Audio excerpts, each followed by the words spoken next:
So this is a pretty heavy topic. We're going to try to simplify it, but we're taking a little drive from the camp to the mill while we're talking about it. The topic is tariffs. That's on everybody's mind right now, perhaps too much so. But the fact that these tariffs have everybody really worried and on edge. We're going to talk about them and how they're going to affect, or how we think they might affect, our industry, the forest industry. So there's some background to all this. First of all, the forest industry in Nova Scotia, we're in troubled times, to say the least. We have a lack of market for low quality wood, although people are working on that all the time, trying to find a market for our low quality wood and our mill residue. With no currently operating craft pulp mill in Nova Scotia, it's difficult. That took a lot of revenue away from mills, landowners, contractors, everybody in the chain. That's one issue. Another issue, we've constantly been under attack by the American lumber producers over the last few years because of their perceived unfairness that our industry has, with the advantage of many provinces having so much crown land available to the industry, and the feeling that the stumpage rates that the contractors or companies pay are almost like a subsidy because they're low. Now, that doesn't affect Nova Scotia because we don't have that amount of crown land, and almost all of the land that's harvested for forestry purposes in Nova Scotia is privately owned by either large companies or by private woodlot owners like us. Okay, so that's constantly been a problem, and for many years there's been negotiations. The Maritime Lumber Bureau used to do the negotiations. I forget the name of the people that do the negotiations now, but we don't get hit as hard with those tariffs as some of the other provinces because of that low amount of crown land that stumpage is sold to the companies from. So that's a positive for us. Now, what's going on right now? Nobody's really sure why the president of the United States has decided to levy a tariff on all Canadian products. So it's some kind of a game that's either he's missing something himself, or we're missing something. But there's a few issues with trade between Canada and the States that could be ironed out with negotiations. Stuff like the supply management with the dairy farm. That might be a little bit unfair to the American producers. That's one thing. There's a few other things as well, but nothing major. This idea of putting a 25% tariff on everything is almost insane. Like, what it really will do, the first effect it will have, is it will cost American consumers more. Now, let's take the lumber industry specifically. We sell a great deal of our product to the States. Now, that isn't something by design on our part. They need 25% of the product that they buy, the wood products that they buy, they can't produce. So a tariff is supposed to help support an industry in a country and keep another country's industry from benefiting in that country. But they need our softwood lumber. They need all of our lumber because they can't produce enough to supply their own needs. So something like 25% of their lumber products come from Canada, and all a tariff will do is it will hurt their consumers first. Now, if it does reduce the amount of wood that we sell to the States, it's going to have a bad effect on us too. If the amount of wood that we sell is reduced, obviously the mills will have to cut back, the contractors will have to cut back, and landowners will probably get less money for their product if they can sell it at all. Now, that's basically it in a nutshell. If we put counter tariffs on everything, that's going to make our goods that we buy from them cost more as well. So everybody's going to lose in this situation.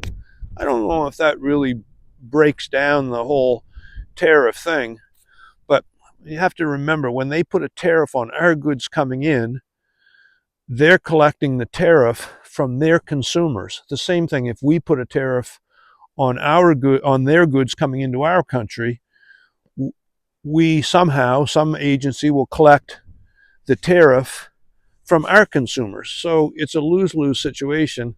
Doesn't really make sense. If there was some kind of an unfair trade practice going on in the softwood industry, that would be one story. That would be one situation. But that's not the case. Now, there are some other concerns as well in the industry. Like, I think probably people have seen the interviews where I think it was Robin Wilbur said they buy a lot of the parts and maintenance supplies for their mills from the States. So if we get into a trade war, that's going to hurt the mill's bottom line, obviously, because the things they use to produce lumber in their mills is going to cost more as well. Anyway, that's another side to the whole thing.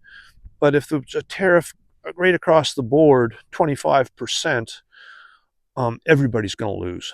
Now, the big question is, why are the American people in this situation? And that one there is going to weigh heavily on everybody's minds for the next 4 years. Why did we get in this situation? How did we get there? Anyway, we do know that we won the hockey game the other day, so there is that. Me as a producer of logs, and this is a pile of logs that some of them will probably go to either Taylor's or Elmsdale Lumber. That's where most of my logs go. I'll get less money if there's a situation where they have trouble selling product. They'll lower the price they pay to logs to slow down the amount of logs coming into their mill. There's going to be other effects as well. They'll make less money at the mill because they won't be able to sell as much lumber.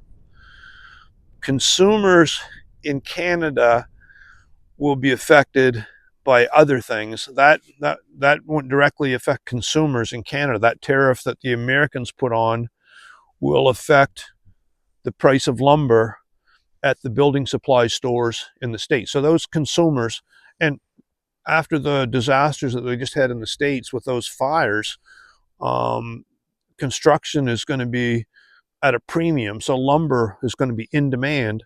That lumber is going to be sky high in cost if this tariff business goes through and they do apply it universally on all products. The price we're getting for logs is really good right now. We're getting a good price from the big mills. We're getting a good price for studwood from Ledwidge, and I don't know about Scottsburn. I assume that they're all right around the same price, so that everybody gets a fair share of wood. But without tariffs, I could see a very healthy industry, because I know Forest Nova Scotia and some of the other organizations are working very hard to try to find a place to sell, a market for our low quality fiber, as I mentioned earlier. And if everything stayed the same without tariffs, the demand for lumber is going to be high, obviously. So producers, mill owners, workers, contractors could be in good shape.